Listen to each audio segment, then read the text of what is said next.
नमस्कार, मी पंजाब डक. सांगायचं झालं तर पूर्व विदर्भ, पश्चिम विदर्भ, दक्षिण महाराष्ट्र, उत्तर महाराष्ट्र, कोकणपट्टी, खानदेश दररोज वेगवेगळ्या भागामध्ये पाऊस पडत जाईल म्हणून हे प्राथमिक स्वरूपात अंदाज घ्यायचा आहे. पण काय झालं, हे करत असताना मला उत्तर महाराष्ट्रातल्या शेतकऱ्याचे फोन आले. उत्तर महाराष्ट्रामध्ये नंदुरबार जिल्हा, धुळे जिल्हा, जळगाव जिल्हा, नाशिक, येवला, निफाड, त्याच्यानंतर संगमनेरचे काय आले, श्रीरामपूर, त्याच्यानंतर कोपरगाव, त्या भागातले बरेच फोन आले की आमच्या भागामध्ये पाऊसच नाही, तुमच्या तिकडे पडतोय, फक्त पिकांना पाहिजे तसाच पडतोय. तर मग पाऊस कधी येईल? तर उत्तर महाराष्ट्रासाठी खास करून एक आनंदाची बातमी की उत्तर महाराष्ट्रामध्ये 15 ऑगस्ट पासून ते 22 ऑगस्टच्या दरम्यान जोरदार पाऊस पडणार आहे. म्हणजे तिकडं ना तुम्हाला सांगतो 16, 17, 18, 19 नंतर चांगला अतिवृष्टी देखील काही ठिकाणी होणार आहे, मुसळधार होणार आहे. आणि त्यांचे फोन आले की आमच्या विहिरीला पाणी आलं नाही.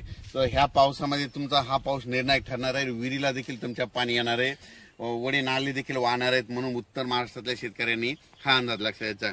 त्याच्यानंतर परत सांगू इच्छितो की मुंबई, पुणे, नाशिक, संगमनेर, इगतपुरी, या कोकणपट्टी त्या भागातल्या सर्व शेतकऱ्यांना सांगू इच्छितो की तुम्ही काय करा, म्हणजे तुमच्याकडं म्हणजे 17 ते 22च्या दरम्यान, म्हणजे 17 ऑगस्ट पासून 22च्या दरम्यान मुंबई असो, पुणे असो, त्याच्यानंतर नाशिक, इगतपुरी या भागामध्ये अतिमुसळधार पाऊस पडणार आहे. म्हणून हे अंदाज लक्षात. मुंबईला देखील म्हणजे असा पाऊस पडेल की तिथलं काही ठिकाणचं म्हणजे पाणी साचण्याची शक्यता आहे. म्हणून हा मुंबईकरांनी खास करून हे म्हणजे 17 ते 22चा अंदाज लक्षात घ्यायचा. त्याच्यानंतर पुण्याकडे खूप पाऊस पडत असल्यामुळे तिथलं परत त्या नद्याला पाणी येणार, परत तळ्यांचं पाणी सोडावं लागणार. त्याच्यामुळे परत पूर परिस्थितीमध्ये सांगली, कोल्हापूरकडे तिकडे परत पूर परिस्थितीला सामोरं जावं लागणार. म्हणून तिकडे देखील नद्याला पाण्याला पूर येणार आहे. म्हणून हे अंदाज सांगली, सातारा, कोल्हापूर या शेतकऱ्यांनी लक्षात घ्यायचं.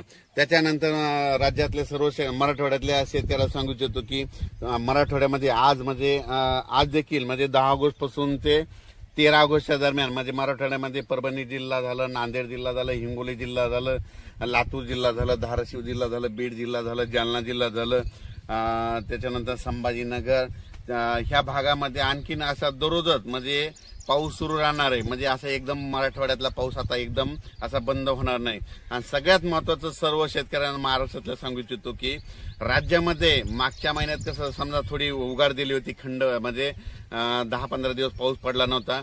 तर हे ऑगस्ट महिना संपूर्ण पावसाचाच जाणार आहे, याच्यात उघाड भेटणार नाही.